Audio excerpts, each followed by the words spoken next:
Kemudian ada 19 tersangka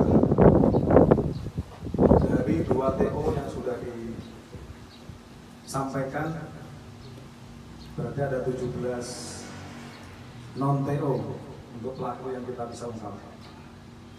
Jadi hari ini ada barang bukti roda 4, ada roda 2, kemudian ada handphone, ada beberapa barang bukti lainnya, sekitar ada 20 jenis barang bukti yang kita dapat sita dan kita amankan, dan semua ini kita proses sesuai dengan aturan yang ada. Mungkin itu yang saya sampaikan untuk rekan-rekan. Mungkin ada yang mau ditanyakan. Dan untuk spesialis curas sendiri ada berapa TK? Untuk curas ada 2 pelaku. Ada 2 pelaku, kemudian untuk curat ada 12, curanmor ada 1, curat ranmor ada 4.